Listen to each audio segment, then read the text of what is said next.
Buenas noches, queridos amigos. Instagram avisando a nuestros seguidores. Buenas noches, Luz. Bienvenida a este en vivo sobre En búsqueda del sentido, parafraseando a Viktor Frankl con Wilfredo Lanza. Vamos a Wilfredo.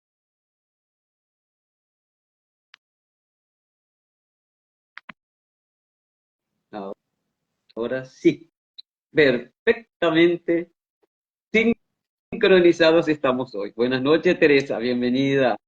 Bienvenida. Bueno, Wilfredo, un gusto el tenerte de nuevo con nosotros después de esa abrupta caída que tuvimos el día lunes debido a la tempestad que durante toda una semana vivimos aquí en la ciudad de Temuco y que esperamos pues que hoy no nos juegue otra pasada, que estoy segura que no va a suceder porque en todo caso ya hay datos y con ellos podemos seguir transmitiendo. Perfecto. Me encantaría, antes de, bueno, a todos los que se están reuniendo, bienvenidos y les presento de nuevo al doctor Wilfredo Lanza, quien es licenciado en filosofía, licenciado en educación, sociólogo, psicólogo y doctor en psiquiatría por la Universidad Autónoma de Madrid, ¿verdad? Sí, ¿Cierto? Ok. cierto. Eh, Le estaba comentando a Wilfredo, hablando hoy con él, de lo satisfecha que estuve la semana pasada, dado que de una manera muy pedagógica, él estuvo explicándonos su forma, su modelo, digamos así, de manejar el sentido y haciendo uso de los sentidos, los 5 sentidos, y cómo esos 5 sentidos nos permitían a nosotros poder vivir cada día con sentido. Y él lo decía claramente, el lunes es un día para tener sentido, el martes, el miércoles, el jueves, todos los días de la semana, en todos y cada uno de ellos hay sentido.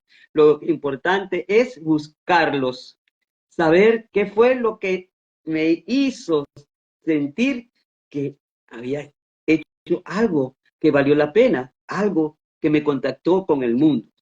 Y como él mismo dijo, que siendo una persona que vive la filosofía existencial, ¿por qué? Porque son los que se preguntaron por cuál es el sentido de estar aquí en la vida.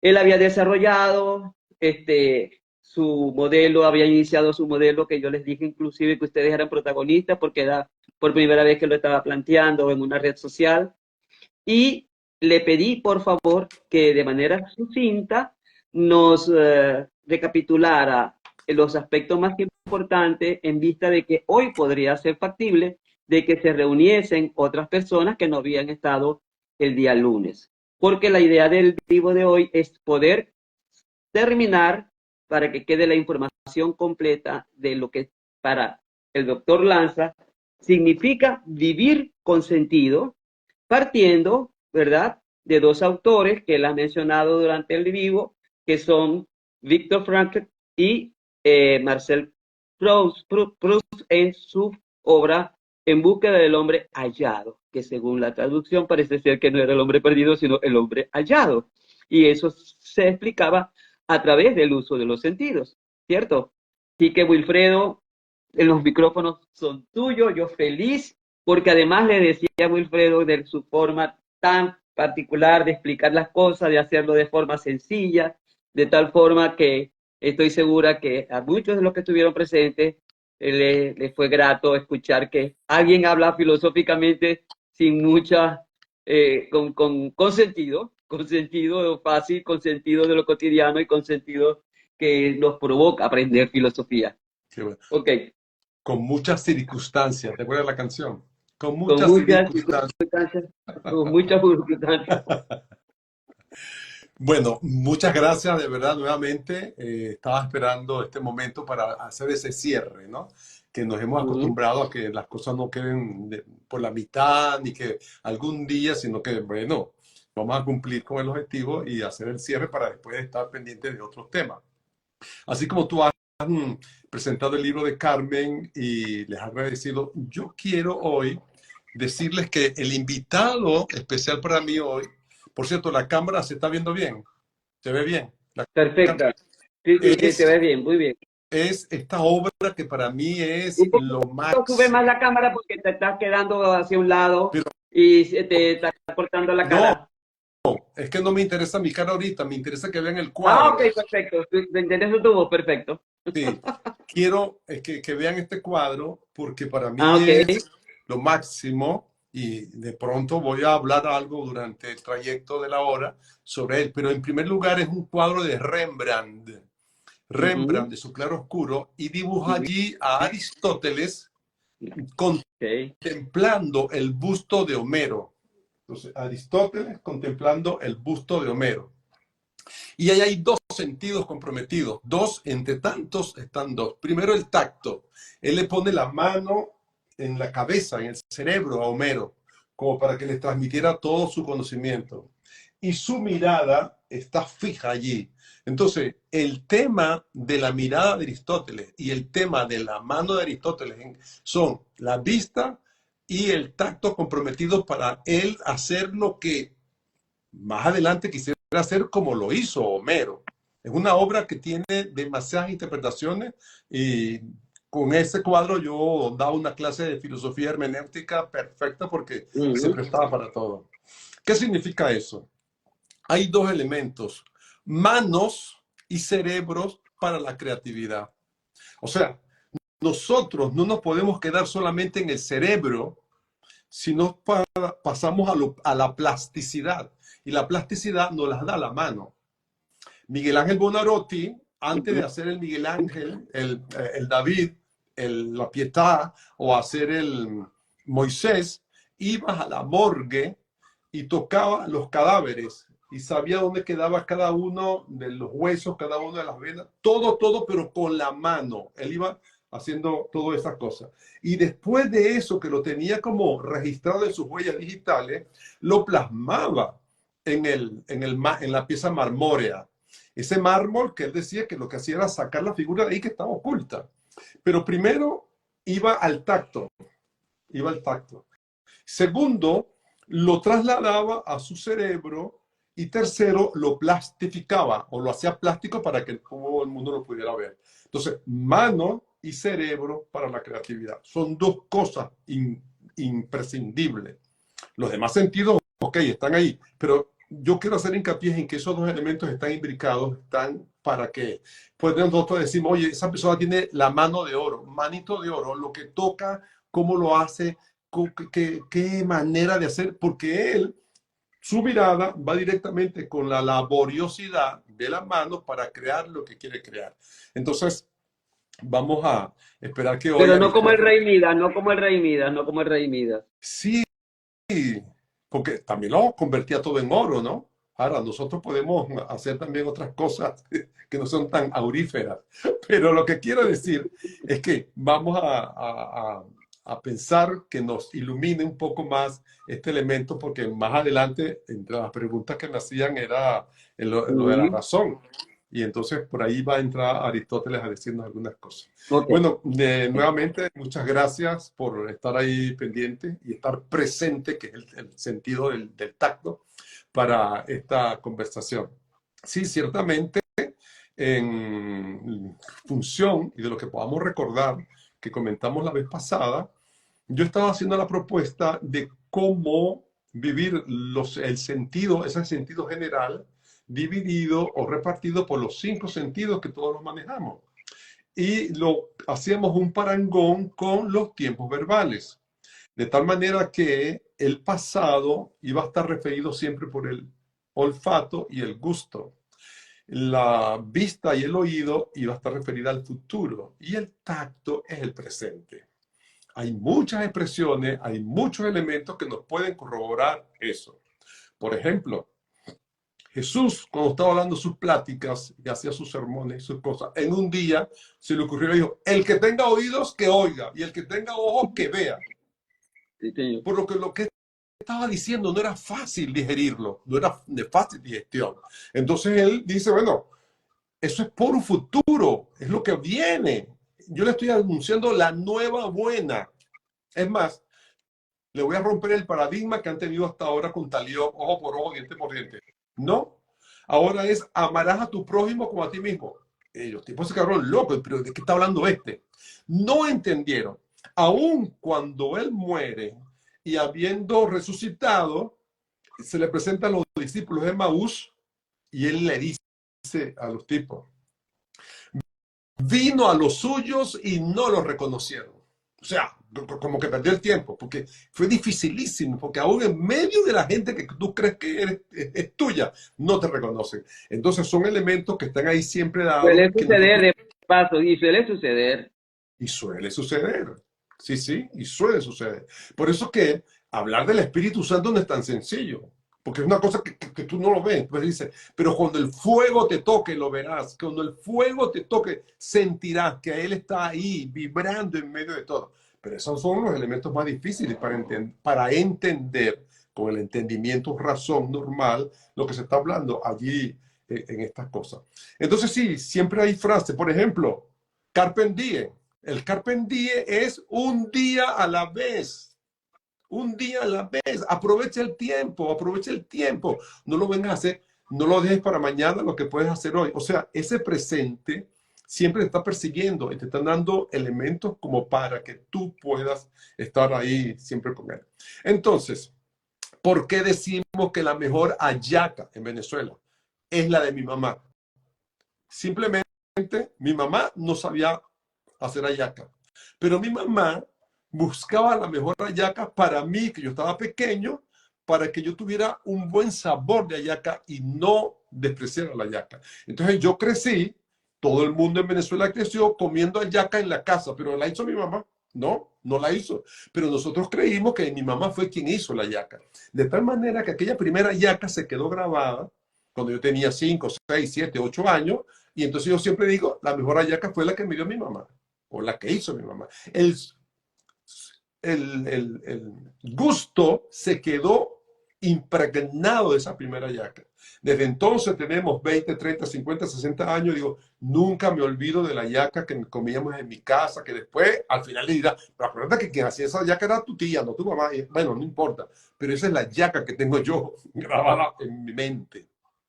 Romper eso, romper esos paradigmas, romper esos modelos no se nos hacen tan sencillo, porque quedó grabado allí y por eso decía yo aquel día, el pasado te condena en sentido positivo o negativo, porque siempre tú estás haciendo alusión a lo que pasó. Y de ahí viene la obra de Marcel Proust, En busca del tiempo perdido, que algunos autores, traductores dicen que lo que quiso escribir de verdad Marcel fue en busca del tiempo hallado. Como que tú lo tenías y se te perdió. Entonces tú, aquello que tú viviste, lo andas buscando. Y él hace mucho hincapié en el tema de que nunca saboreas algo aquí y ahora, sino que lo haces remitiéndote a lo que pasó anteriormente. ¿Qué queremos decir? Todos tenemos un ecro, todos tenemos un esquema conceptual, referencial y operativo. ECRO, esquema conceptual, referencial y operativo. ¿Cuál es el esquema conceptual? La mejor hallaca. La mejor hallaca. Referencial, la que hizo mi mamá. Operativo, de ahora en adelante yo opero, actúo en función de aquella hallaca tan buena. El día que yo pruebe una hallaca que no sabe a eso, opero Que no te negativo. remita a ese recuerdo, No, no va a ser tan buena como la no va primera a ser hallaca. tan bueno como la primera hallaca. ¿Ves? Entonces, hoy todo me parece muy bonito.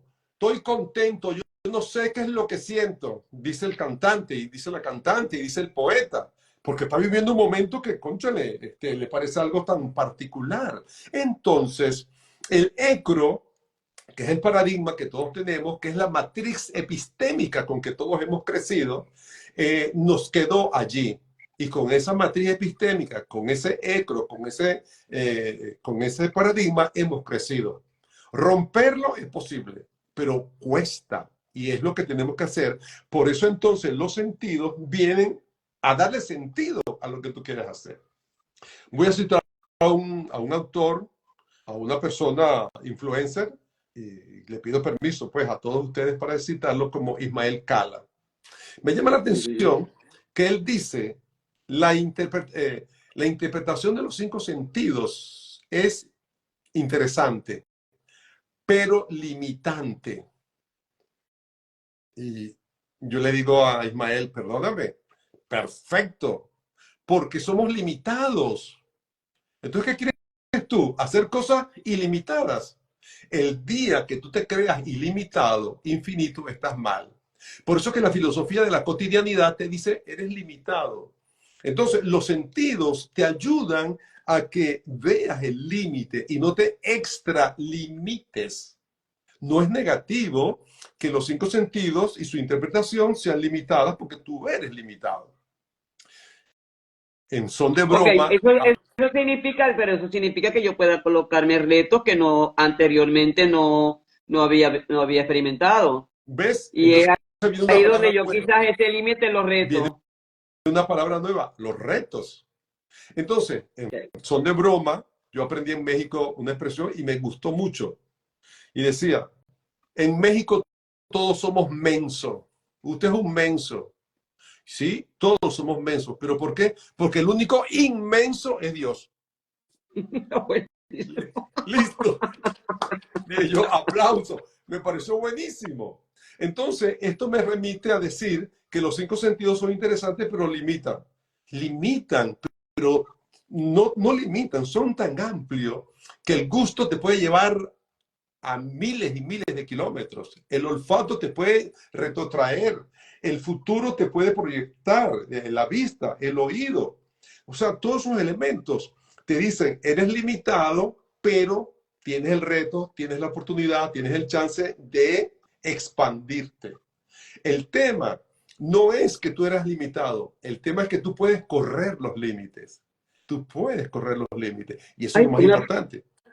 me surge una idea. Por aquí quiero ir leyendo comentarios para no dejarlo pasar, Wilfredo. Saredino Machado dice, correctísimo, aun cuando exista pasado que debemos abstraer, ese tiempo es parte del presente. Es correcto. Dime una Cierto. cosa. Y yo no puedo pasar la vida despotricando del pasado. Yo no puedo pasar la vida. Entonces ahí viene la renovación. Lo voy a hacer mejor, voy a proponer. Hay cosas del pasado que es bueno repetirlas. Hay cosas del pasado que no es bueno repetirlas. Entonces nosotros somos el que vamos cribando, vamos sopesando, vamos balanceando todas esas cosas. Pero nosotros con nuestro pensamiento. Dime. Dice Saredil, excelente lo de Menso. Saredil está en España, ¿oíste? Perdón, en México, discúlpame. Ajá. Se me ocurre una pregunta con esto, porque con lo delimitado. En la mitología griega, que era una manera en lo que los griegos lograban cuando no existía la escritura, sino la oralidad, transmitir, ¿verdad? De alguna manera valores a la población. En general, la mayoría de los personajes griegos, ¿ok? Como por ejemplo Edipo, Ariadna, Hércules, la mayoría tenían, Narciso, tenían una profecía que le habían dado, ¿ok? Y aunque ellos quisieron, aparentemente, pues no sabían, inclusive muchos de ellos no sabían que tenían esas profecías, sus padres sí, por eso los abandonaron a todos. No sé si se dan cuenta que todos fueron abandonados al pie de una montaña, vino un pastor y los recogió, etcétera. ¿Ok? Sin embargo, ellos retaron al destino sin darse cuenta. Entonces, ¿cómo queda eso de los límites con respecto a esto, a esa mitología? Perfecto. Me parece interesantísimo eso porque me encanta ese tema. Yo tengo el estudio de unos personajes de Hermes. Me encanta Ajá, Hermes. Hermes, Hermes el hermético. voy a hablar ahorita de Hermes. Aquiles, interesantísimo. Cupido, que lo hablamos todos los días de Cupido, pero Cupido es interesantísimo. Hércules también. Ok, me lo pusiste bombita, diríamos allá en Maracay. Bueno, vamos a darle, pues. Entonces, ¿qué es lo que está diciendo la mitología griega? Sí, tienes límites, pero tú estás llamado a ser más allá, a ir más allá de los límites. Y entonces viene el autor famoso y dice, el límite, el cielo es el límite. O sea, tú tienes un límite, pero tú puedes ¿cómo se llama? Mover los límites. Tú tienes un acre, ahora compra y ahora tienes 2 acres. Tú tienes 2 metros, ahora tienes 3. No te quedes, para hablar de los talentos, no te quedes con el talento. Multiplícalo. Puedes vender, tienes que hacer algo. Yo te di 1, ahora tienes 5. La parábola de los talentos te dice, tú empiezas con 1, pero eres tú el que vas a multiplicar esos talentos. Y si no, se te quitará aún lo que tienes. Entonces, y que no tiene que ver solo en términos del dinero, ¿no? Tiene que ver con los talentos como talento, como ingenio para tú innovar, inventar, asumir riesgos. Exacto. Entonces, los dioses griegos le dicen a Euclides, tú serás el más veloz. Y Euclides viene cojeando y dice, oye, qué broma con ustedes. ¿Cómo voy a ser más veloz si tengo este problema en el talón? Él cojeaba, él era cojo, el primer cojo era él. Yo ando cojeando y como, no sé, tú te la vas a arreglar, pero tú eres el más veloz. Y Euclides fue el más veloz, aún con su talón de Euclides, Aquiles. Aún con su talón de Aquiles, Aquiles fue el más veloz, porque superó los límites con que él nació o con que él estaba predestinado.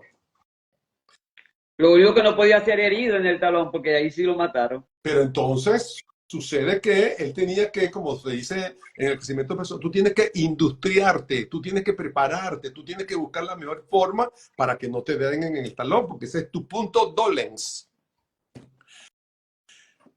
Cupido, ¿ah? ¿Qué pasó? ¿Qué me llama? Cupido, tu tarea es enlazar en el amor a los seres humanos. Tú serás el individuo que unirás hombre y mujer para toda la vida. Pero ¿cómo voy a hacer si yo soy ciego? Yo no puedo, yo no veo. Precisamente porque el amor es ciego. ¿Y cómo voy a hacer? Yo no tengo idea. Aquí tienes un arco y una flecha. Y con eso, cuando tú lances esa flecha, enlazarás en el amor a las personas. Desde entonces, Cupido es el encargado de entrelazar con su flecha hombre y mujer, o como se quiera decir, hoy por hoy. Dentro o separarlos también, porque cuando la flecha era de plomo, era de plomo, era para que no lo quisieran, y por eso se vengó de Apolo. Entonces, viste, ciego, y por eso el amor es ciego. Hermes. Hermes, ajá. ¿Qué pasó? Tú tendrás la tarea de darle el anuncio al pueblo para que se salve. Si tú no se lo dices atentamente y como debe ser, el pueblo sucumbirá y tú serás el culpable.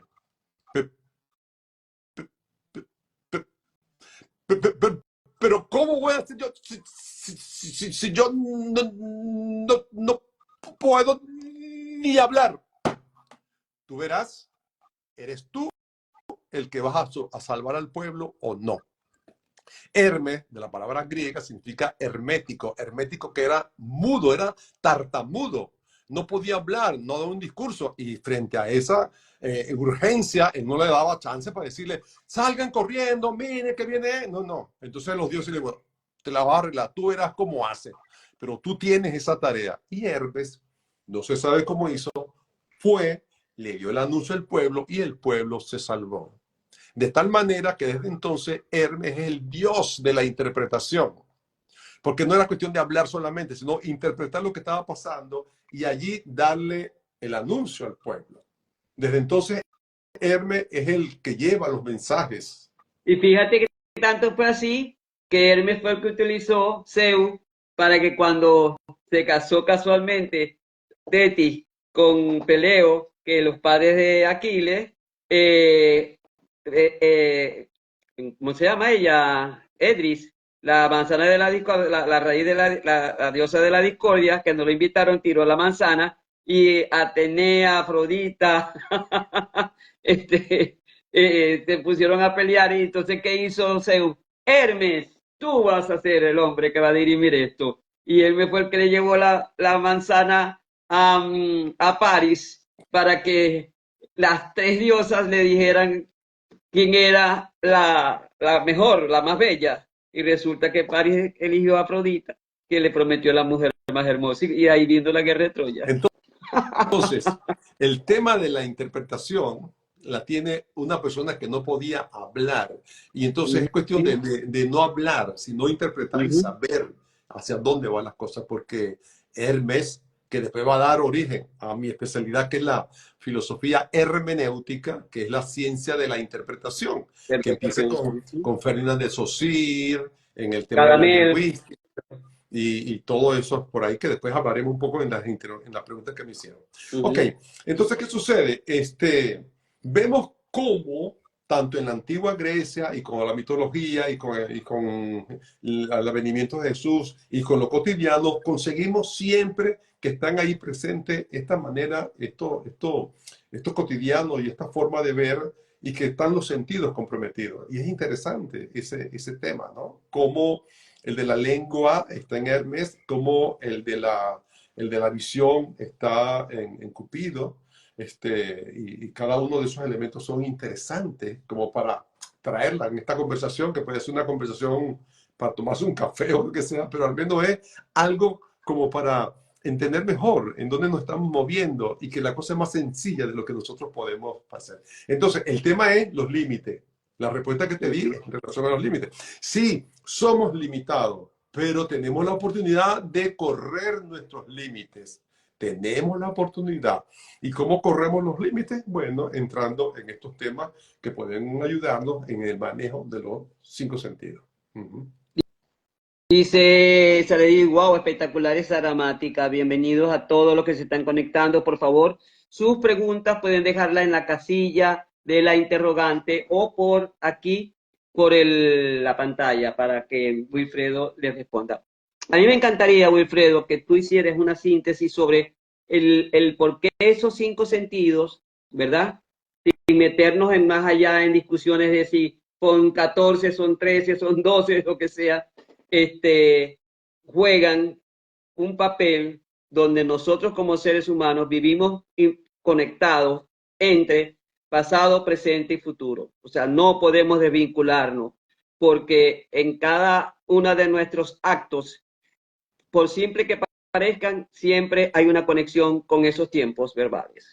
Y con el sentido que vivimos a través de experiencias pasadas, presentes y futuras que siguen estando aquí y ahora. Exactamente, eso es importante. Uno de los elementos que me gustaría retomar, que ahí fue donde vino el apagón, por lo fuerte que estábamos hablando, era el sufrimiento. El sufrimiento. Ahí estábamos comentando ese tema. ¿Y qué sucede? Hay un libro muy interesante, La inutilidad del sufrimiento. Ciertamente, vamos a ponerlo un poquito más, yo no diría esotérico, pero sí en el tema de los temas del zodíaco. Ya la era pisciana pasó. La era pisciana, la era del dolor, la era del sufrimiento, la era de esos elementos catastróficos, la era de aquellas almas viejas ya pasó. Estamos en la era acuariana, la era del conocimiento, la era de la novedad, la era de la libertad. Aquel elemento de sufrimiento hoy es el hedonismo. Hoy estamos más llamados a la belleza, a la satisfacción, a la gratuidad. Por ejemplo, la gracia, esos son elementos claves que se están viviendo hoy por hoy. Por eso muchas veces hay un abismo entre una persona de cierta edad y el joven, porque no se entiende. Este joven rompe todos los esquemas y el anciano está con sus esquemas antiguos. Es como que si tuviese constantemente Piscis y Acuario en un encuentro de lucha y de pelea. Entonces, hoy nosotros vamos hacia empoderar las palabras, el empoderamiento de las palabras. Por ejemplo, ya yo no hablo, hoy por hoy, yo no se habla de sacrificio, se habla de esfuerzo. No, esfuérzate. Antes tú tienes que sacrificarte y sentarte, no sé cuál. No, no, hoy no se dice que tú tienes que hacer, se dice esfuérzate. Y ese esfuerzo está. Ahora, yo me quedo con ese sacrificio, ¿viste? Ajá. Por lo que significa la palabra. Claro, pero entonces hay personas que son de nuestra época y la palabra sacrificio le hace ruido por el tema Y no es ruido. así. No debería, ¿no? Pero la persona prefiere cambiar la palabra diciendo, no, a mí no me vengas ni con mortificación, por muy bonita que sea la palabra y a ti te guste tanto, no me venga con sacrificio y no me venga con resignación. Porque esas tres palabras me marcaron la vida.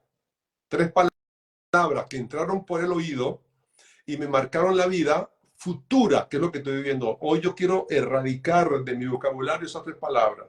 Entonces, bueno, vamos a buscar unas nuevas palabras. No hay sacrificio, hay esfuerzo. Hay esfuerzo y en el esfuerzo viene la voluntad, esa fuerza que tú le pones nietzscheana a la cosa.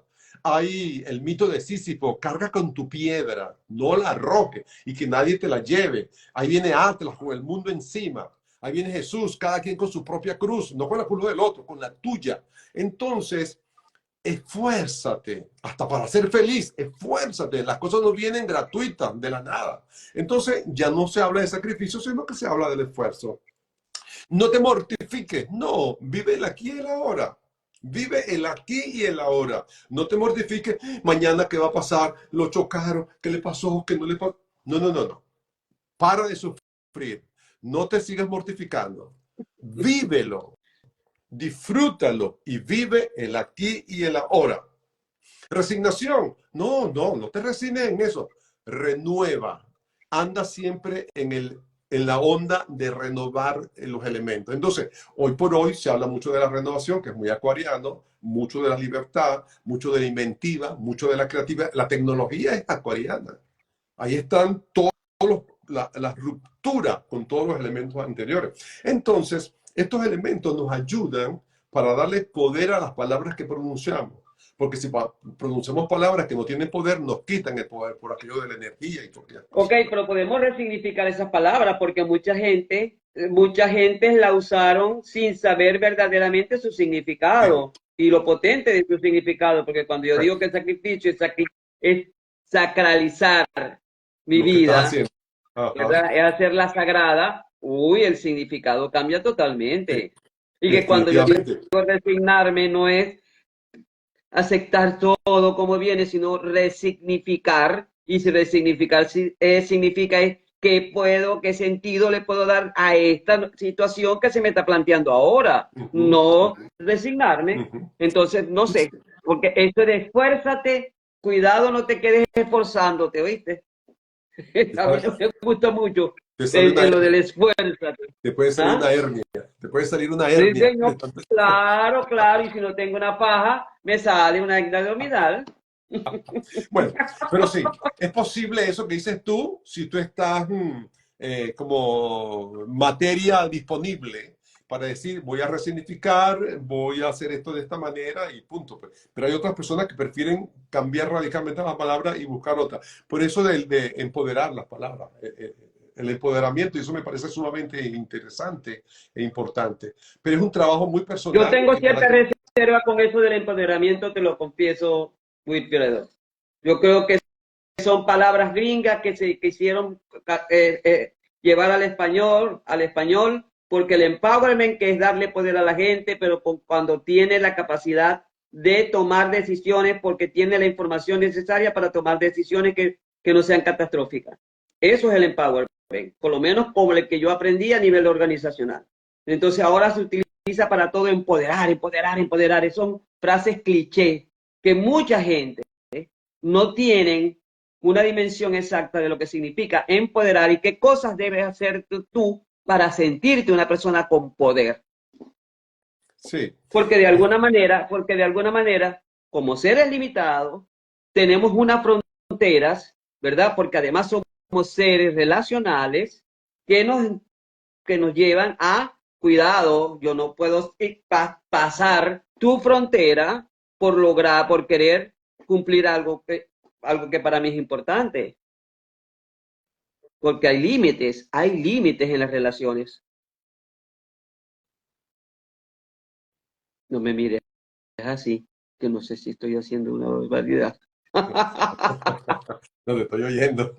Estoy oyendo para que, como Aristóteles le pone la mano ahí a Homero, yo A también. Rembrandt, a Rembrandt, a Rembrandt. No, digo, Aristóteles a Homero.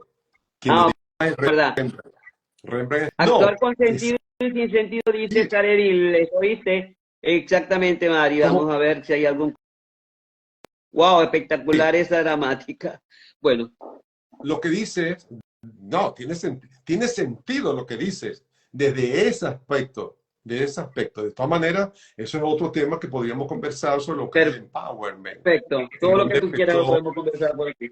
dónde empezó y dónde derivó y todas esas cosas. De todas maneras, como la palabra que llegó para quedarse, tú te sientes empoderado, tienes todas esas cosas, y es importante porque el empoderamiento tiene mucho de creatividad, tiene mucho de iniciativa, tiene mucho de eso, para que se cumplan los puntos que está diciendo que no vayan a ser catastróficos ni vayan a romper con otras cosas. Pero sí, ciertamente, este, hay palabras que te pueden dar energía y hay palabras que te pueden desenergizar. Si tú Claro, eso sí es saludas a cierto. alguien a las 6 de la mañana cuando llegas a tu trabajo, a las 7 de la mañana, y ¿cómo amaneciste? Ah, cansado. Ya tú sabes que esa persona a las 6 de la mañana está cansada, al mediodía ni le pregunte cómo está, y a las 6 cuando la despidas ni le digas chao, porque esa gente está arrastrándose. Y si te dice Wilfredo, y tú le preguntas y tú le dices, y te dice empoderada. Ah, no, no le creo, porque su cuerpo no le está diciendo.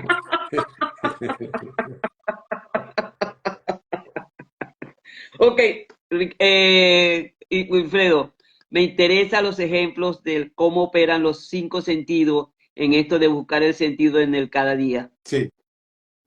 Entonces, el ECRO decía, y operativo, porque Ujú, lo operativo es cómo tú funcionas, cómo haces en cada elemento para que estos sentidos te ayuden a conseguir sentido a ujú, lo que estás haciendo.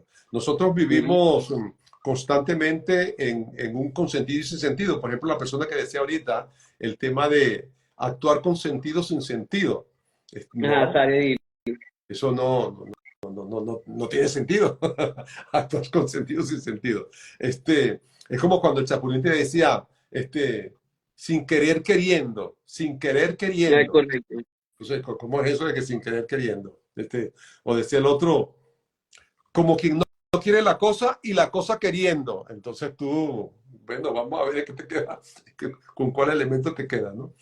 Entonces sí, es operativo porque cuando tú no le consigues sentido a algo, te preguntas, haces un test, haces una lista de chequeo. No tiene sentido por qué. Es una reunión. No tiene sentido porque me voy a ver con gente que no conozco. Ah, quien está comprometido ahí es el sentido de la vista. Voy a ver Ujú. gente que no conozco. No tiene sentido que yo vaya para allá porque siempre van a hablar de lo mismo. Seguramente que dicen esto, y yo no voy a ir, porque siempre el gerente dice eso. Yo no voy a ir para allá. ¿Por qué? El sentido que está comprometido es el de la audición y él no le cree a él cuando habla. Mira, yo no voy a ir esta vez a la cena anual que hacen allí en esa reunión porque siempre es lo mismo. No cambian el menú y esa comida de verdad ya yo no la quiero. Para eso me voy a la esquina y me compro una comida y me quedo tranquilo. ¿Cuál es el sentido comprometido? El gusto. No me gusta ese lugar, pero ¿por qué no te gusta ese lugar? No, mira, cuando yo entro ahí hay un olor a viejo que me fastidia. Hay un olor, no, yo no sé qué es lo que pasa, pero el olor empezó a estornudar, me da alergia. No, yo no voy para allá. Como vas viendo, hay una serie de elementos que nosotros acuñamos al sentido lo que no quiero. Entonces, Lo que hay que ver es hasta qué punto tú puedes vencer ese olfato que tienes de no sé cuánto tiempo porque el olor te trae malos recuerdos. ¿Cómo hacer para ir al sitio y no estar pendiente de que te van a dar lo mismo que la vez pasada? O cómo oír la conferencia del gerente sin pensar que va a decir lo mismo del año pasado, como decía el borrachito, lo mismo del año pasado, lo mismo del año pasado. O cómo hacer que el tema que voy a ver sea algo distinto a lo que he visto hasta ahora. Pero es el tema, es tomar en nuestras propias manos cuál es el sentido comprometido que me hace decir que no tiene sentido que yo asista a tal evento. Y es un ejercicio práctico, no es una cosa tan difícil. Y cuando yo lo pongo en la balanza, yo digo, bueno, vamos a ver. Y de repente consigo novedades, consigo elementos distintos a lo que yo me había pensado, a lo que yo había imaginado que podía suceder. Porque muchas veces nosotros somos, como decíamos anteriormente, aguafiesta. Oye, esto ya eres aguafiesta. Ya le estás poniendo peros a la cosa. Pero, Entonces, eso es una manera de hacer la lista de chequeo, ver cuál es el sentido que tengo comprometido en este instante que no me permite asistir para ver si le consigo sentido haciendo otra cosa. Y por ahí, por eso lo digo yo, que es lo más sencillo de lo que uno cree, porque así están dadas las cosas. Cuando uno va por primera vez a un lugar, cuando uno conoce a una persona por primera vez, todos esos elementos están imbricados en esa situación. No sé si hay otra interrogante o ¿y qué qué, crees que... y qué aspectos pueden influir allí que tienen que ver con factores de timidez, con factores de complejos que la persona tenga y lo inhiba a participar o a tener una actitud negativa ante las cosas? Por Sí, aquí dice Saredil esto, eh, me refiero literalmente a quienes cuando yo hablo, Saredil fue persona que dijo lo del sentido sin sentido, y dice aquí, me refiero literalmente a quienes carecen biológicamente de los mismos, no es metafórico. sí. Por ejemplo, eh, claro, el que no tiene el sentido de la vista o el sentido del olfato, por ejemplo, cuando la gente tenía COVID no tenía el sentido del olfato. Entonces, y del gusto. eh, Y el gusto. lo puede tener Es atrofiado, insen- pero desarrolla los otros sentidos con mayor acuciosidad. Entonces, eso le permite mantener cierto equilibrio, Sí, ¿cierto? por ahí va mi respuesta. Ahora, es interesante porque los órganos más comprometidos, los sentidos más comprometidos en el COVID fueron olfato y gusto. La gente no Ujú. conseguía gusto a las cosas. Y no puede ser que estoy O comiendo. sea, estaba el pasado comprometido. Sí, porque el COVID viene a decirte una nueva manera de vivir. El que tenga ojos que vea y el que tenga oídos que oiga. Porque el pasado no estaba por ningún momento y es terrible. Y sin embargo tenías que comer, pero no le conseguía sentido a lo que comías porque no le conseguía sabor o el olfato. No le conseguía y no puede ser. Entonces, esos elementos son tan difíciles Pero existencialmente. fíjate que es interesante ese planteamiento, ¿viste? Como que vale la pena estudiarlo con más detalle. O sea, Ujú. que lo que tú dices de que el COVID era como, en el fondo, una manera de renovar la mirada, ¿ok? De las Sí. personas. Y el oído, Ajá. la escucha. O sea, yo creo que nunca el núcleo familiar se había escuchado tanto como en el COVID. Y nos Lo que no se fastidiábamos. separaron, sí. Y nos fastidiábamos. Papá, vete a trabajar, vete a hacer algo. Pues, oye, ya estaba con la misma cantaleta. Y entonces teníamos que ser muy creativos para estar juntos lunes, martes, miércoles, todos los días, un mes, un año. Había que tener mucha creatividad. Por eso entonces mucha gente dice, gracias al COVID me puse a hacer un curso online y aproveché porque me aislé de todo el mundo y nadie me fastidió. Pero si yo no hacía eso, todo el mundo me fastidiaba, que eran las 5 o 6 personas que vivían conmigo. Es interesante, de verdad, estudiar el COVID de esos 5 elementos son sumamente interesantes y nos dan respuestas inmediatas, ¿no? Por ejemplo, Dice, en lo ajá, afectivo, dice Saredil, olfato, gusto, neurológicamente están relacionados. sí, Disgeusia sí, hispomía. sí, Saredil habla así porque es médico, ¿viste? sí, sí, sí, pero es interesante, están relacionados, claro que sí, sí. Es como, interesante esto, es como la audición está relacionada con el habla. Por eso es chocante decirles sordomudo. No, no, no, él es mudo. Él es sordo, perdón, él es sordo. Y porque es sordo, no habla. Correcto. Entonces, él es sordo y como es sordo, no habla. Porque el que no habla es porque no oye. No es que sea sordomudo, es Ahora, sordo. ahora, ¿cómo vinculamos esta disertación tuya con Frank, Con con Víctor Víctor, Frank? Ujú, yo le decía la vez pasada que Víctor Frank, desde, parafraseándolo a él, decía, ujú. no tenemos que estar pendiente de buscar un sentido a la vida macro. Lo que tenemos que estar pendiente es el aquí y el ahora, por eso la logoterapia y por eso la de reflexión, porque tenemos que vivir el momento en que estamos atravesando. Si yo me pongo a vivir desde el ayer o desde el futuro, me desespero.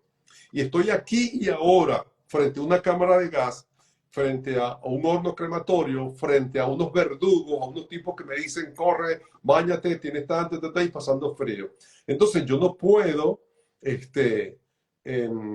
pensar de otra manera, sino quedarme, como dice él textualmente, con mi libertad última, que es la que tengo como para yo decidir qué voy a hacer.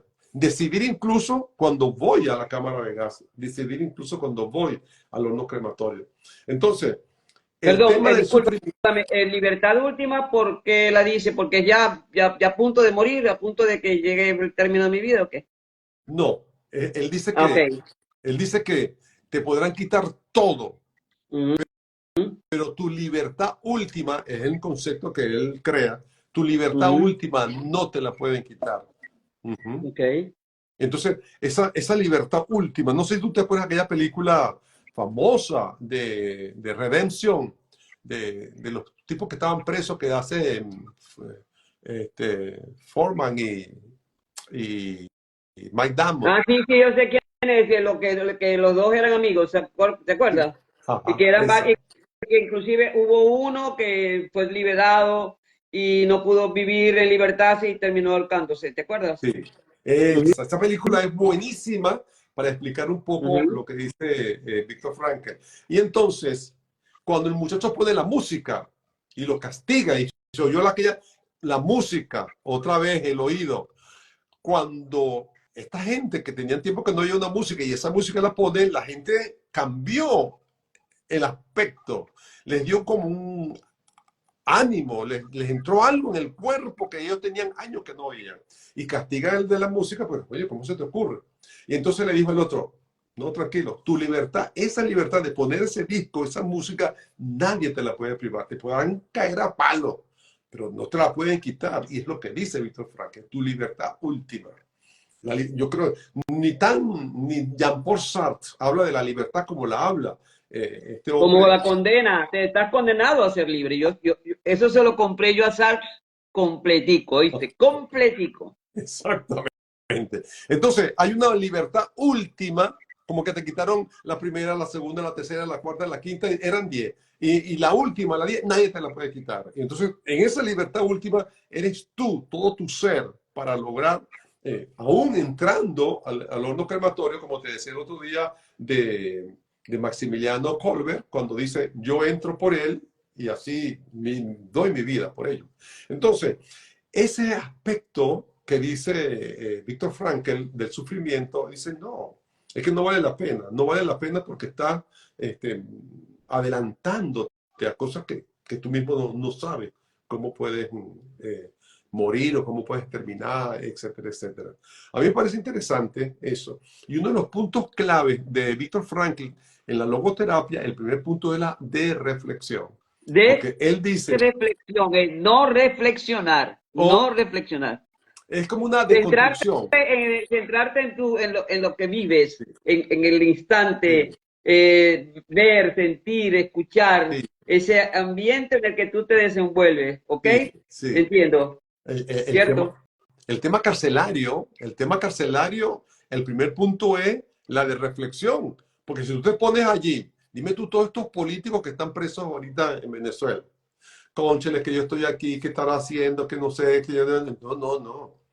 ¿Qué hace la gente? Se pone a leer libros, se ponen creativos a pintar, se ponen a escribir poemas, lo que sea, pero están volcando su existencia en algo allí puntual, porque si no se vuelven locos, se vuelven locos, hacen cosas que el cerebro no les va a permitir hacer otras cosas.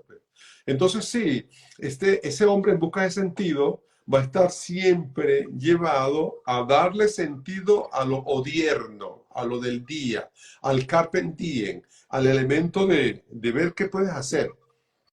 El Marqués de Sade, en la película esa tan interesante. No puedes escribir, le quitaron los lápices. No puedes, y hacía raya en las paredes, le quitaron las paredes, le quitaron la tinta. Y al final, ¿qué hizo? Se sacó la sangre y de la sangre escribía, con tinta sangre del corazón. O sea, el tema está en cómo tú puedes sobrevivir Vencer tus dificultades. a todos esos elementos. Uh-huh. Por cierto, la frase de Ortega y Gasset, el hombre es él y su circunstancia, lastimosamente no la terminan. Claro, porque dice, si no la salvo ella, no me salvo yo. Entonces, el hombre es Dice, él y su circunstancia. esa es la que sigue de la frase.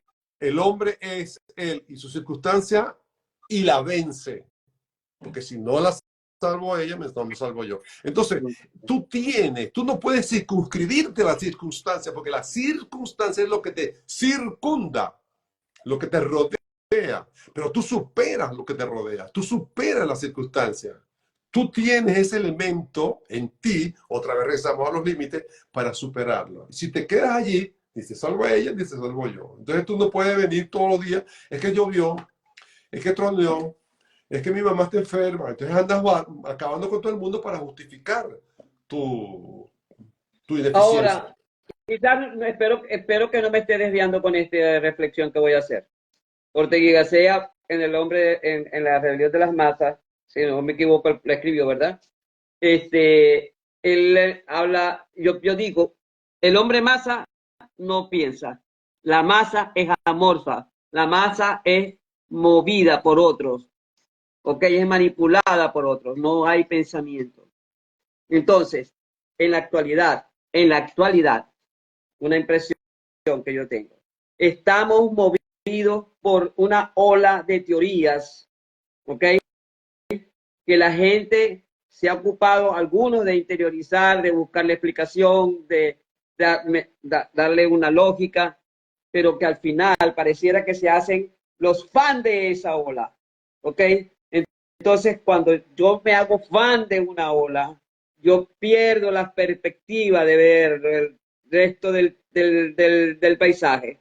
No sé si me estoy explicando, aunque tú planteabas la vez pasada que Frank habla, quédate mirando la hojita, ¿verdad? De la flor, es como que ve el árbol y después ve el bosque, no veas el bosque primero, sino que vete al detalle y del detalle vas yendo vas expandiendo tu paraguas para ver el paisaje completo.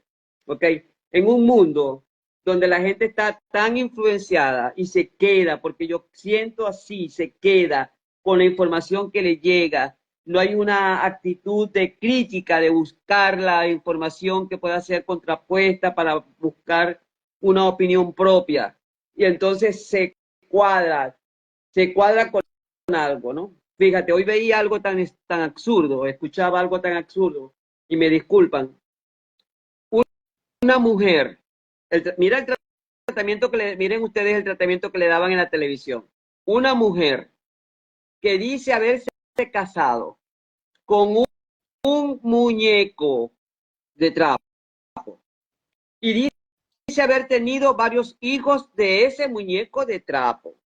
Y dice además que el muñeco de trapo se lesionó las piernas, pero además, por haberse lesionado las piernas, le pide a la Seguridad Social indemnización. Entonces, hay toda una red de gente que se están ocupando de esa situación que para mí lo que le sale a esa persona es psiquiatra, salud mental, buscar su salud mental, y como ahora todo el que quiera hacer algo lo puede ser, se considera que está sano mentalmente. Por Dios, una mujer que dice se casó con un muñeco de trapo y que tiene en su confidente, de, como decíamos antes en nuestras casas, en lugar de sofá, 4 muñecos que dicen ser sus hijos, y salen un coche por las tardes con 2 de los hijos menores también de trapo, solo que está es loca. Pues los periodistas se pasan una tarde discutiendo, algunos defendiendo la postura de la mujer, porque ahora usted puede hacer lo que le dé la gana a la gente, ¿verdad? Y que el Estado español tiene que pagarle una indemnización porque el marido no tiene piernas. Por Dios, hemos llegado a esa banalidad en el mundo de hoy. ¿Ok? Entonces, nosotros aquí estamos hablando de sentido y ella le encontró el sentido a su vida a través de un muñequito de trapo y quiere vivir el resto de su vida de la pensión que le dé por el muñequito de trapo. Perdónenme, pero eso es un exabrupto. Sí, así es. Bueno, sí, como dices tú de España, estamos en el vale todo, vale En todo. el vale todo, entonces, en la medida en que vale todo, yo digo, bueno, de pronto a mí me cuesta interactuar en algunos momentos, en escuchar algunas cosas, porque de verdad siento que escapan a toda razón, y no solo razón, lógica. Lógica humana, pero bueno, no quiero desvirtuar yo creo que lo único que está claro es que esta señora como que ya encontró el sentido de su día a día en esos muñequitos, ¿no? Sí. Mi pregunta es, querido Wilfredo, Aristóteles, ¿qué nos puede enseñar Aristóteles de esto? Que lo tienes Sí. allí en ese cuadro de Rembrandt. Entonces, el tema está en, para cerrar lo que tú estás comentando, sí, posiblemente ella le consiguió sentido a su vida de esta manera. Ajá. Ahora, que eso sea indemnizable y que eso sea un lugar común y que todo el mundo tenga que ver con eso, ya esa es otra cosa. Ahí viene la sociedad a tomar la palabra y ver qué tratamiento se le puede dar, porque nosotros hemos crecido en que eso no tiene sentido. Y si tiene sentido, habría que hacer todo un estudio y ver qué quedamos ahora con la sociedad, porque de verdad se nos complica un poco la cosa. Ahora, regresando a Ortega, acuérdate que es la rebelión de las masas. De las masas, la rebelión de las Entonces, masas, sí. ¿dónde se revela? Cuando el hombre es crítico, lo que tú decías, cuando el hombre se cuestiona, cuando el hombre no se deja manejar como con la Un mano títere. brillante del titiritero y que tú eres el títere que va respondiendo. Entonces, te revelas como la rebelión en la granja, igual, frente a todos esos elementos. Pero para eso necesitas tener un nivel crítico, pero muy acentuado y muy claro en frente a lo que se está oponiendo. Porque si no, te quedas allí, porque viene el adormecimiento, lo que decía Marx con el tema de la alienación. Hoy se juega mucho a la alienación y muchos spots, muchos productos, muchas cosas de esas de la moda tienden es a alienar ciertos segmentos, por ejemplo, el segmento juventud, el segmento niño, el segmento adulto. Entonces se va alienando y para cada segmento hay un producto que te pueda alienar. Entonces, Una en eso... pregunta, se puede hablar de acuerdo a las eras que la humanidad ha vivido, de sentidos distintos que el hombre ha tenido, en los cuales se ha centrado su vida en general? Sí, sí, es una pregunta hasta bonita, es poética esa interrogante, porque y ya se lo hace muy bien Stephen Covey Ok, en su libro El octavo, ¿cómo es que se llama? Siete, ahora se me olvidó la segunda palabra. las 7 leyes Este, del Ejecutivo Efectivo, algo así, no. sí, pero son leyes, siete, ahora se me olvidó la segunda palabra. Hábitos, los 7 hábitos, los 7 hábitos, Hábitos. los Después de 7 los siete hábitos hábitos, del Ejecutivo Efectivo. después de los siete hábitos, él escribió el octavo hábito. Ok. Muy interesante.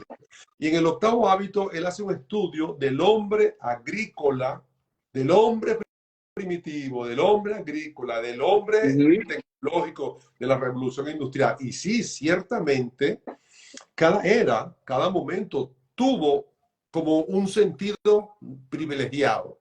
Diría hoy, yo podría decir hoy que sí, se van privilegiando algunos sentidos dependiendo de.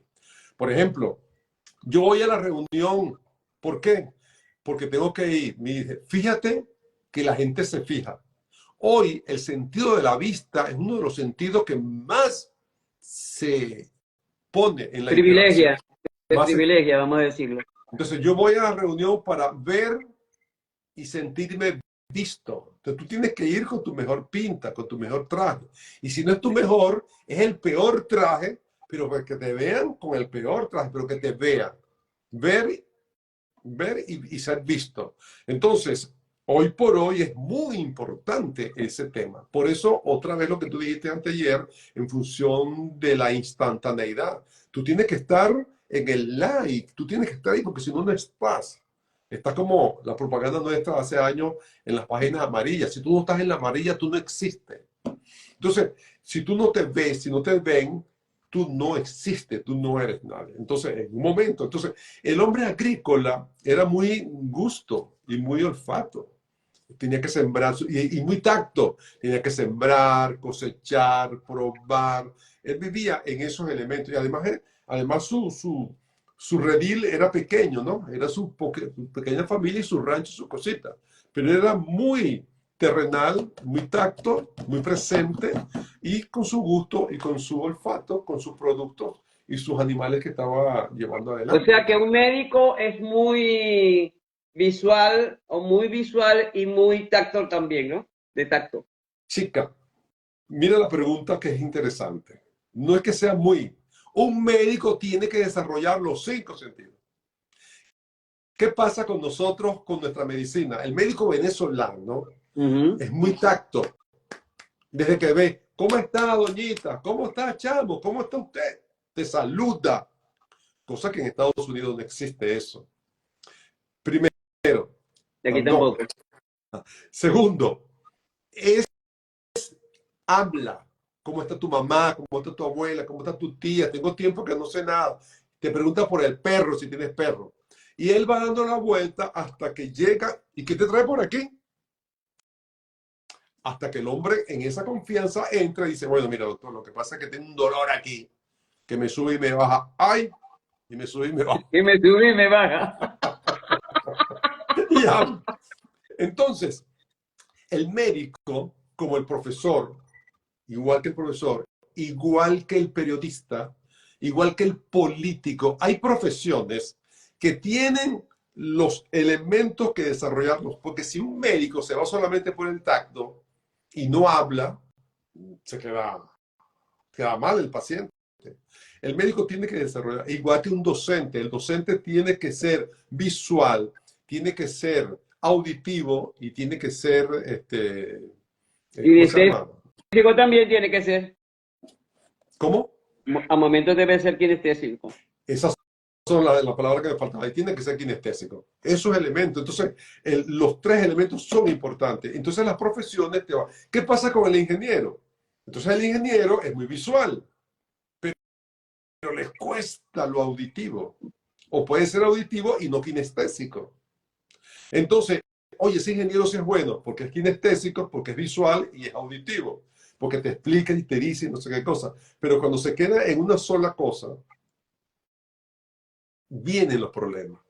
Entonces, hay especialidades. Un científico que se la pasa en un laboratorio, él no tiene, digo yo así, no tiene que ser muy kinestésico, porque él está ahí con su bacteria y está con su portaobjeto. Tiene que ser muy visual para poder mirar bien el microscopio. Tiene que ser muy Y visual. razón. Muy Visión visual. y razón. Y a la hora de explicar, se enredan, porque ellos no manejan las cuerdas vocales, no las aceitan, no hablan. Y cuando hablan, le sale una voz de ultratumba, porque no están acostumbrados. Y cuando van a exponer, gaguean, porque no saben cómo decir. Entonces, esos son elementos interesantes que no se salen de la conversación, pero que tienen que ver con las profesiones, por ejemplo. Las profesiones. Un docente. Ok, ¿cuál es la diferencia, Wilfredo, con la visión que tiene, no sé si tú, me supongo que sí, estoy segura que sí lo has revisado, la visión que hay a nivel occidental sobre el sentido de la vida y a nivel oriental? Sí. Por ejemplo, budismo, hinduismo, etcétera. Ujú. Alan Watts. ¿Existe alguna diferencia significativa? Alan Watson. Alan Watson fue el que trajo en su obra de Oriente a Occidente y Occidente a Oriente. Alan Watson hizo un maridaje entre los dos y de verdad que es sumamente interesante lo que nos trajo Alan Watson para que nosotros entendiéramos los dos elementos. Lo que siempre se ha dicho, y de verdad que a mí cuando me tocó estudiar la filosofía oriental, era un clavo oxidado aquello, ponerse a estudiar el tema del hinduismo, del budismo, todas esas cosas que nosotros no estábamos acostumbrados. ¿Qué sucede? Se le acuñó que Occidente es práctico y Oriente es teórico. Y si no, esas dos palabras las quitamos y decimos que Oriente es espiritual y Occidente es material. Por eso que Alan Watts, cuando une los dos elementos, dicen la espiritualidad occidental y la practicidad oriental. O Entonces, sea, hay más contemplación de aquel lado sí, que en nuestro sí, lado, sí, ¿verdad? Una vida más contemplativa, vamos a sí, decirlo así. porque nos criamos, pensamos que eso era así, ¿no? Y llovieron flores, entonces llegó el hombre Siddhartha Gautama. Entonces, ¿qué pasó con Siddhartha? ¿Qué pasó con el hombre que se sentó ahí, no comió y no, y al pie del árbol y llovieron flores? Que por cierto, el libro, la obra esa del Rey León está basado en dos obras budistas. Entonces, por eso es que la obra nos llama la atención, porque no estábamos acostumbrados a ver, y menos en dibujos animados, una filosofía oriental tan metida allí en esta cosa. Ok, entonces, ¿qué sucede? Hoy por hoy hay una especie de occidentalización de Oriente y una orientalización de Occidente. Casi todos los temas de la meditación, del mindfulness, todos los temas que van por allí vienen del Oriente. Y en el Occidente, cuando tú hablas de Japón o hablas de toda esta gente, es la tecnología y todas esas cosas. Entonces, como que de aquí se va para allá y de allá han venido para acá. Entonces, todos esos elementos. La película, comer, rezar y Rezar, amar. amar, rezar y comer. Ujú. Comer, rezar y amar. Entonces, ¿qué? Te están dando toda una filosofía oriental para esta persona que es occidental y tiene que ver qué sentido tiene su vida y qué tiene que hacer con las parejas, con su ex o con lo que sea. Y le dice, si tú no cruzas hacia la isla, no has hecho nada. Entonces, todos esos elementos son importantes porque se está descubriendo que no somos occidentales o que no somos orientales, sino que tenemos los dos Pero elementos. está sucediendo algo muy grave que me enteré hoy también. A ver, Y es que en muchas universidades de Estados Unidos se pretende sacar a los griegos para que se aborden filosofías budistas e hinduistas para sacarla de ese, vamos a decir, de ese oscurantismo en que se ha tenido y como que no se le ha puesto a la par. Entonces yo pienso que es un absurdo, o mira, sea, porque calvo y no con dos pelucas. porque acá pueden cohabitar, es más, mira, hay coincidencias en ambas, solo que expresadas de formas diferentes, muy Mira, diferentes, porque el sufrimiento para los budistas era la ausencia, ¿verdad? De dolor, y era estar despierto, era el que tú estás como el silencio constante, pero el silencio de la mente, no sé si me estoy explicando, ¿ok? Donde logras dominar tu mente y entregarte a esa observación de eso que está allí sin que ningún sentimiento, ningún pensamiento, sentimiento te llegue y golpee y te saque de esa situación que tú estás. sí. ¿Ok? Mira, una cosa que te voy a decir antes que se me escape, Goleman, todo lo que hizo Mm, Goleman con la inteligencia emocional y con todas esas cosas. mm, Muy interesante porque es eminentemente dentro de Occidente, Estados Unidos y todo lo que significa Occidente. Su esposa Tara Goleman, se fue para el Oriente y agarró todo lo que había hecho el esposo y lo aplicó allá. Y dijo, no hay diferencia. Lo que hay son elementos semánticos, Así es, elementos así es. idiomáticos, elementos de palabra. Pero lo que mi esposo lo llama así, aquí se llama así. Lo que hace aquí. Y entonces su obra, que es una obra bellísima, donde habla de la emoción y todos esos elementos, ella hace... ¿Tiene algún libro ella? ¿Cómo? ¿Tiene algún libro ella? Sí, el libro donde explica todo eso, oye, pero el nombre se me va ahorita porque como no estaba pendiente de citarlo, pero se llama Tara Goleman. Ok. Lo puedo dejar como tarea y decírtelo más Sí, ya tarde. lo estoy anotando aquí para buscar. Tara Goleman. Entonces ella hace todo el estudio y va demostrando, el libro es bellísimo, alquimia emocional. Alquimia emocional. Entonces, ese tema ella lo aborda y va a demostrar que lo que nosotros decimos acá también se dice allá, pero son palabras distintas y son maneras distintas de verlo, de vivirlo, sobre todo, de vivirlo. Entonces, no estamos tan lejos. Otra película, tan lejos y tan cerca. Aquella película de Wim Wenders cuando él habla de Berlín y de la otra Alemania. Entonces, estábamos vecinos, pero estábamos tan lejos porque estábamos separados por un muro y por ideología. Y estábamos tan lejos y estábamos tan cerca. Y eso es lo que sucede también con Oriente y Occidente. Estamos tan lejos y estamos tan cerca. Yo vengo de una experiencia de haber trabajado 4 años con gente de Nepal, gente de Pakistán, gente de Ghana, gente de Kinshasa, gente de África. Y yo digo, pero bueno, qué cosa tan interesante. ¿Qué nos diferencia? En algún color, en el idioma, pero los pensamientos son igualitos. Lo único que ponerle, necesitan nada. Namaste. ¿Qué significa esto? ¿Qué significa esto? Y cómo yo le doy el significado y qué significado le das tú. Pues es un elemento semántico. Y el manejo de los rituales, y el manejo de los rituales, Y el ¿sabes? manejo de los Fundamentalmente. rituales.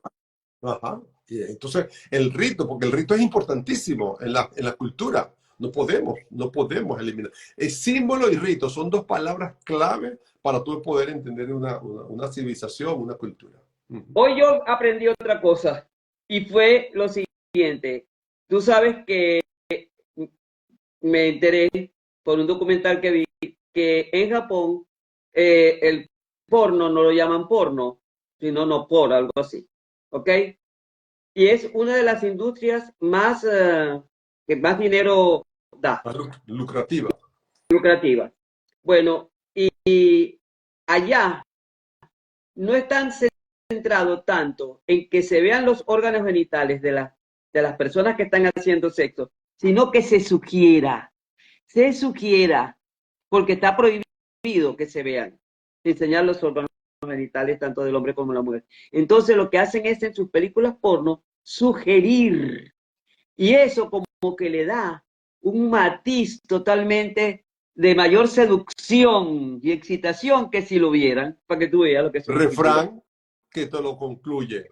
Frente al desconocimiento, la creatividad se pone a valer. Frente al desconocimiento, te pones creativo. Por eso es que cuando nosotros no sabemos, empezamos a elucubrar. ¿No será? ¿Será que no será? Se pone creativo frente al desconocimiento. Con ellos, frente a lo que no te lo muestran, sino que te dejan libertad de pensamiento, te pones creativo y te pones a inventar. ¿Qué pasó con las 7 sombras de la famosa obra de la sombra? Cuando tú leíste la obra, las sombras de Grey. Ok, la sombra de ¿Qué Grey.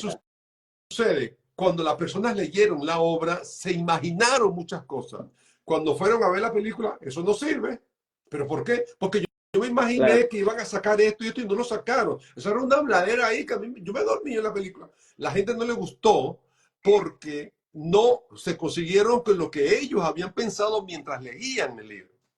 Y eso es interesante, porque el pensamiento vuela, el pensamiento te va diciendo pero tú lo ves y no es así. No, me engañaron.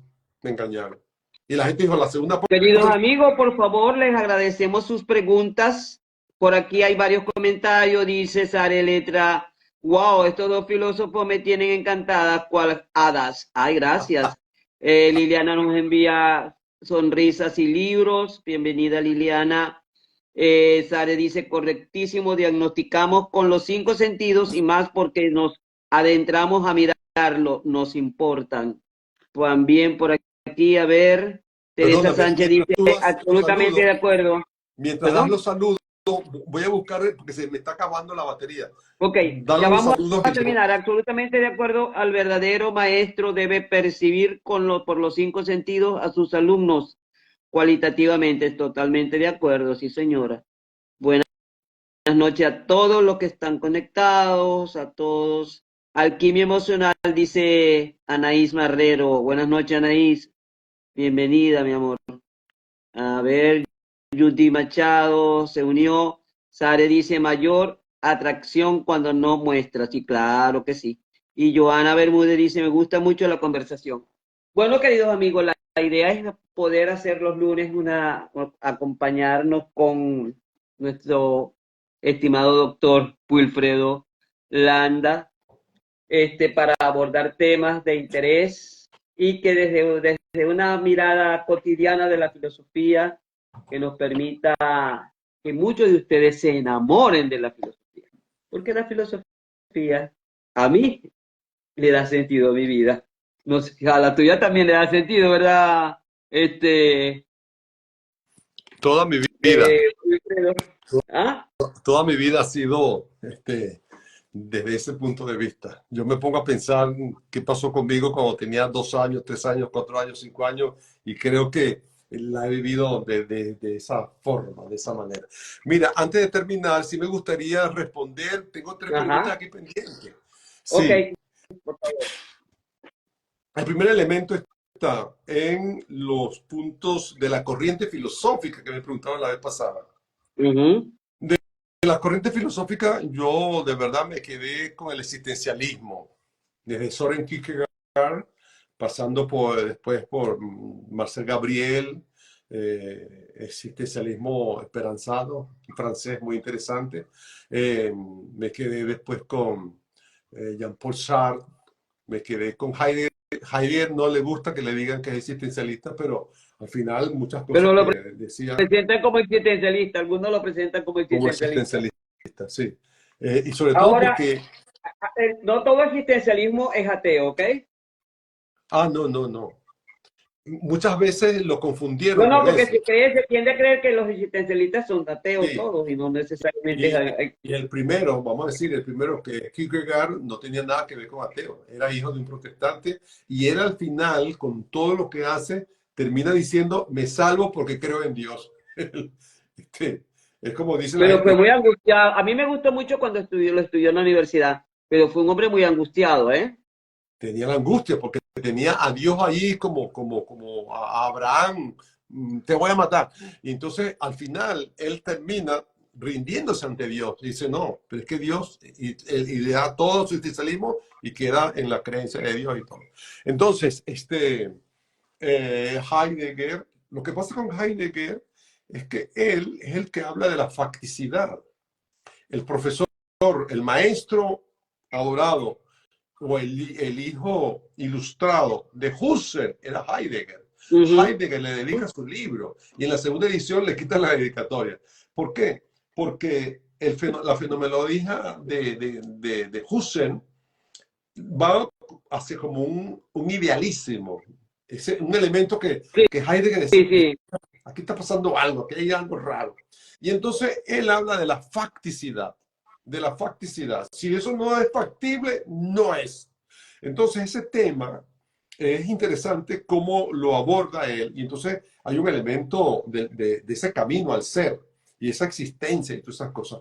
Y dentro del existencialismo y de esa filosofía, Gadamer con la hermenéutica Gadamer. Me y encanta Gadamer. y Heidegger con la hermenéutica, yo me quedé con la hermenéutica.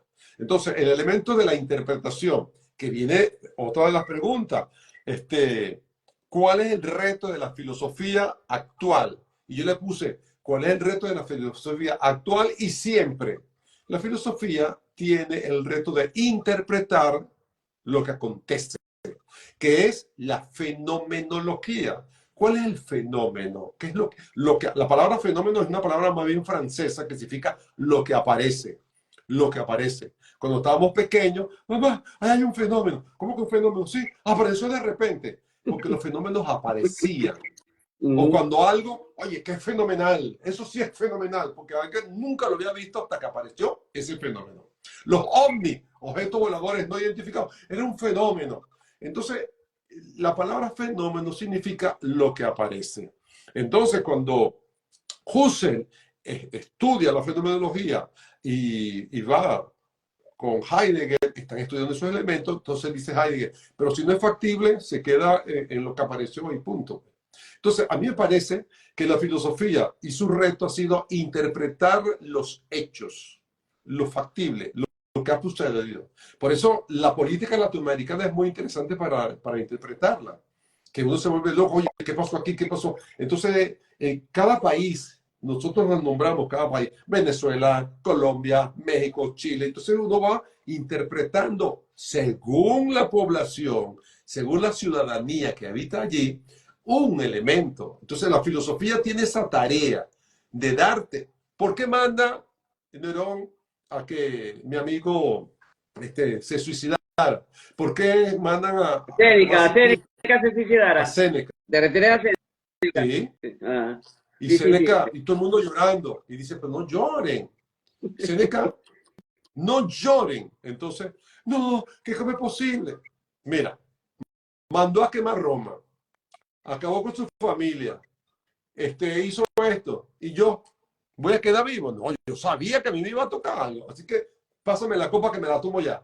O sea, él no tenía problemas con y le costó tanto morir. Pero mira, le costó morir a Séneca, ¿viste? Porque era un hombre muy centrado en sí mismo, estaba bien enfocado. Y tuvo que tomar 2 copas, si no, no moría. Cortar ¿Por qué? Porque las venas, tomó 2 veces la cicuta y después de hundirse en la bañera porque no se moría. No se terminaba muriéndose. ¿Qué pasa? ¿Por qué los mandan a matar? Porque ellos son los individuos que eran la inteligencia o la voz de ese pueblo. Y entonces los otros no decían. ¿Qué pasaba con Sócrates? No, no, que se muera, que está atacando a los jóvenes, que no, es un mal ejemplo. No, porque le estaba abriendo la conciencia. Entonces, el filósofo es ese. La tarea de la filosofía es abrirte esa conciencia. La metanoia, la transformación de la mente. La metanoia, la transformación. Sí, si no hay metanoia, si no hay transformación, no hay nada. Por eso que en la época antigua, cuando bautizaban a los catecúmenos, el último paso para el catecumenado, para ser bautizado, era metanoia. Transformarte tu pensamiento, ya no sigues pensando como igual, ya tienes otra manera de vivir y aceptar la vida. Ah, bueno, sí, vamos a bautizarte. Si no, no. Esa transformación es importantísima y ese es el filósofo el que va a llevar de la mano a las personas para interpretar lo que está sucediendo. Entonces, eso sucede, eso ha pasado en todos los países. ¿Quiénes son los presos? ¿Quiénes son los que han matado? ¿Quiénes son los que han desaparecido? Los que estaban como iluminados, ilustrados para llevar allá. Vamos a pensar en Milan Kundera. ¿Qué pasó con Milan Kundera? ¿Qué pasó con Solzhenitsyn? Que lo mandaron allá. ¿Qué pasó con este que mataron allá en Rusia como el contrincante número 1 Putin? ¿Qué pasa con esta gente? Entonces, el filósofo y la filosofía han tenido siempre la tarea de... Por eso, Diógenes. De hecho, Solzhenitsyn, si no está en el Gulag, no escribe su obra que lo llevó al Nobel. No lo escribe. Entonces, ¿qué sucede? Por eso lo que te decía antes de Marqués de Sade, con sangre voy a escribir esto porque no me pueden quitar ese poder de Nietzsche, la voluntad de poder, y es lo que hace. Lo que pasó con Víctor Frankl. A Víctor Frankl le quemaron toda su producción que había hecho. ¿Y qué hizo el hombre? Cuando salió, primero un lápiz de este tamañito y empezó a escribir de memoria lo que ya había escrito en el campo de concentración. Eso es lo interesante. Él fue a Caracas 2 veces, Víctor Frankl. Entonces, y cuando él contaba eso, que yo lo vi, y no, que no puede ser. todo lo escribió de memoria. Todo, todo, todo, todo, todo. Porque le quemaron toda su producción, todas sus obras. Ujú. Una pregunta, un hombre que ha vivido lo que vivió él y como tantos otros, debía transmitir una gran serenidad al hablar, ¿verdad? Sí. Al final, y es las últimas palabras de Heidegger, serenidad. El tema, cuando tú puedes hablar de la paz, es porque estás sereno. La serenidad implica paz y eso lleva a la felicidad. Entonces, el no estar sereno te inquieta y no estás nunca tranquilo. Pero sí, imprimen esa paz, imprimen esa serenidad